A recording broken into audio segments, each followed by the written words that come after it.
Good morning to all my dear students. आज हम लोग हाजिर हैं सी लैंग्वेज के पार्ट 6 के वीडियो के साथ। तो चलिए शुरू करते हैं आज का अपना ये वीडियो। तो आज का जो पहला क्वेश्चन है ये आपका पीपीएससी टीआरई 3.0 का क्वेश्चन है। ठीक है, तो इसमें हम लोग देख सकते हैं कि यहाँ पे एक एरे बनाई गई है और इसमें वैल्यूज इनिशियलाइज की गई हैं और इसमें से आउटपुट पूछा जा रहा है कि इसका आउटपुट क्या आएगा। तो आप यहाँ पे ध्यान से देख सकते हो कि यहाँ पे एरे बनाई गई और साथ में ये यहाँ पे इंटू पी लिखा गया है।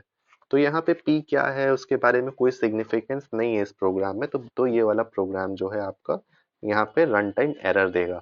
ठीक है, फिर इसके बाद जब हम नेक्स्ट क्वेश्चन पे चलते हैं तो नेक्स्ट क्वेश्चन पे भी एक क्वेश्चन दिया गया है जिसमें हमको आउटपुट देख के निकालना है।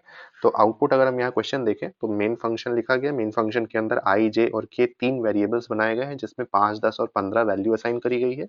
इसके बाद printf में %d लिखा गया। %d लिखने के बाद size of k divide equals to i plus j. तो इस स्टेटमेंट का जो हमारा मतलब होता है वो होता है के इक्वल्स टू के डिवाइड बाय आई प्लस जे। इस तरीके से ये होता है।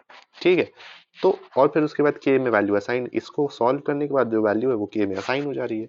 तो अब के इक्वल्स टू, अब यहाँ पे 15 डिवाइड बाय 5 प्लस 10 लिखा हुआ है। ठीक, तो 15 डिवाइड बाय 5 कर लो आप तो 3 आ जाएगा, प्लस 10 13 आ जाएगा। ठीक, 13 जो है हमारा के में असाइन हो जाएगा। ठीक, विच मीन्स यहाँ साइज ऑफ 13 लिख के आ जाएगा। अब साइज ऑफ 13 लिख के आ रहा है तो इन 13 जो है ये इंटीजर टाइप का है। ठीक, अब ये इंटीजर टाइप का है। ठीक, तो ये हम समझ पा रहे हैं। तो इंटीजर टाइप का है तो हमारा जो इंटीजर दो होता है वो यहाँ पे मेंशन, देखिए इंटीजर का जो साइज है वो 4 बाइट है। तो साइज ऑफ ऑपरेटर क्या करेगा, यहाँ पे 4 प्रिंट करा देगा। ठीक, अब एक चीज मैं आपको जो बताने जा रहा हूँ वो आप लोग ध्यान रखिएगा। साइज ऑफ के अंदर जो भी हम अरिथमेटिक कैलकुलेशंस परफॉर्म करते हैं उससे होने वाले जो किसी भी वेरिएबल में अगर कोई डेटा का चेंज हो रहा है तो वो परफॉर्म नहीं होता। विच मीन्स अगर के में हम साइज ऑफ ऑपरेटर के अंदर 13 डाल रहे हैं तो ये आपका इम्प्लीमेंट नहीं होएगा। ठीक है, तो ये चीज आप ध्यान रखिएगा।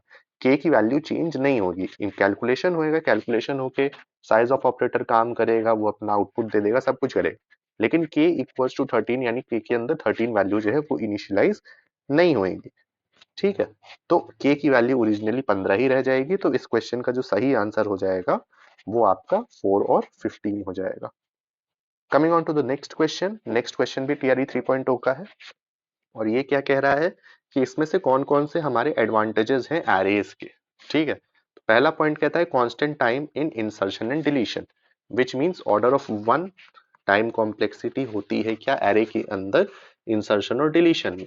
तो कुछ केसेस में होती है, हर केसेस में नहीं होती है। तो ये एरे का कोई एडवांटेज नहीं होएगा अगर एक दो केसेस में ही ऐसा होता है तो। ठीक है, तो it is not basically an advantage.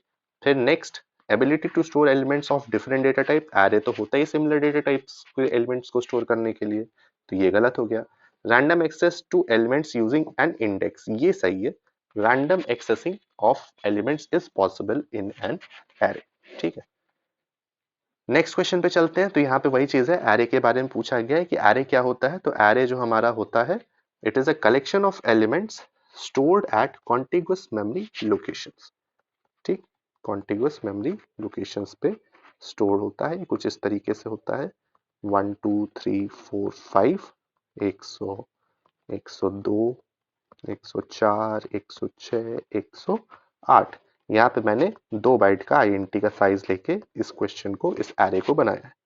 ये ARR है जो कि पहले लोकेशन को यानी कि बेस एड्रेस को पॉइंट कर रहा है। Answer is B. Now coming on to the next question. Next question कहता है कि if an array is declared as INT ARR 10, how many elements can it store. तो ये पूछ रहा है कि अगर ARR 10 ऐसे लिखा गया तो इस एरे के अंदर कितने क्वेश्चंस हम कितने एलिमेंट्स हम स्टोर कर सकते हैं। तो आपको ये तो पता ही होगा कि ARR के अंदर जो स्क्वायर ब्रैकेट के अंदर जो चीज लिखी जाती है वो साइज होती है। ठीक, इट डिनोट्स साइज। तो जो हमारा साइज होगा वो हमारा 10 है, विच मीन्स यहाँ पे 10 एलिमेंट्स हम स्टोर कर सकते हैं इस एरे के अंदर। ठीक है, कहां से कहां तक इसकी इंडेक्सिंग होती है, ये 0 से 9 तक चलता है। नेक्स्ट क्वेश्चन अगर हम देखें तो which of the following is the correct way to access the first element of an array in C++। अगर हम पहला एलिमेंट ऑफ एरे एक्सेस करना चाहते हैं तो कौन सा इसमें से ऑप्शन सही होगा?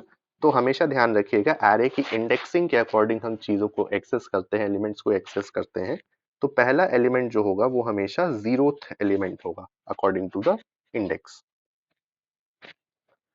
फिर इसके बाद एक और क्वेश्चन है, इसमें हमको आउटपुट बताना है। तो इसमें देखिए ध्यान से, अगर हम इंडेक्सिंग कर लें तो ये 0 इंडेक्स पे, ये 1 पे, ये 2 पे, ये 3 पे, ये 4 पे। ठीक, अब ARR ऑफ 2 जब हम प्रिंट कराएंगे तो सेकंड इंडेक्स पे जो भी वैल्यू होगी वो प्रिंट हो जाएगी, which means 30 is the value, और 30 यहाँ पे आंसर हो जाएगा। हम इस अगले क्वेश्चन को देखते हैं। तो यहाँ पे इंटीजर पॉइंटर ARR 5 लिखा हुआ है। तो इस क्वेश्चन का बेसिकली मतलब क्या होता है, अगर हम यहाँ पे एस्ट्रिक वैल्यू ना लिखते तो एस्ट्रिक वैल्यू ना लिखने का मतलब क्या होता है कि हम इंटीजर टाइप की एरे बना रहे हैं जिसमें हम 5 एलिमेंट्स को हम स्टोर कर रहे हैं अपने पास। ठीक है, लेकिन यहाँ पे एस्ट्रिक लगा हुआ है। तो एस्ट्रिक का क्या मतलब होता है कि अब यहाँ पे जो भी चीजें हम जो भी एलिमेंट्स को स्टोर करेंगे, जो भी वैल्यूज को स्टोर करेंगे, वो हमारी पॉइंटर वेरिएबल्स होंगे। ठीक है, जैसे इस तरीके से नॉर्मली हमारी जो एरे बनती है वो इस तरीके से बनती है, इसके अंदर हमारे वैल्यूज होते हैं। ठीक है, और ये वैल्यूज को हम एक्सेस करके यूज कर सकते थे। लेकिन जब पॉइंटर की एरे बनती है तो पॉइंटर की एरे क्या करती है, इसके अंदर जो भी वैल्यूज होगी वो पॉइंटर्स है। ठीक, ये किसी न किसी दूसरे मेमोरी लोकेशन को पॉइंट कर रहे हैं, और इन सभी लोकेशंस पे कुछ ना कुछ दूसरी वैल्यूज होंगी, एग्जिस्ट करेंगी। ठीक है, तो ये आपकी पॉइंटर्स की एरे बनता है। तो an array of 5 integer pointers, ये हमको ये क्वेश्चन बताता है। अगला क्वेश्चन देखते हैं। तो ये आपका यहाँ पे ARR 34 लिखा हुआ है जो कि 2D एरे को इंडिकेट करता है, और ये इसमें पूछा जा रहा है कि टोटल कितने नंबर ऑफ एलिमेंट्स हम इसके अंदर स्टोर करा सकते हैं। तो आपको कुछ नहीं करना, सिंपली 3 into 4 कर देना है, आंसर आपका 12 आ जाएगा। तो 12 नंबर ऑफ एलिमेंट्स इस एरे के अंदर हम स्टोर करा सकते हैं। नेक्स्ट क्वेश्चन हम देखें। तो which of the following best describes the term index in the context of array. Index को कौन सबसे अच्छे से डिफाइन करता है एरे के कॉन्टेक्स्ट में? तो इंडेक्स जो हमारी होती है वो पोजीशंस को डिनोट करती है एलिमेंट्स की एरे के अंदर। ठीक है, तो सी जो ऑप्शन हो जाएगा यहाँ पे वो आपका करेक्ट ऑप्शन हो जाएगा। होपफुली आपको अच्छा लग रहा होगा हमारा वीडियो। कहीं आपको कोई भी डाउट हो, किसी भी प्रकार की कोई समस्या हो, तो आप हमारे कमेंट सेक्शन में जाके कमेंट करके हमसे डाउट्स पूछ सकते हैं।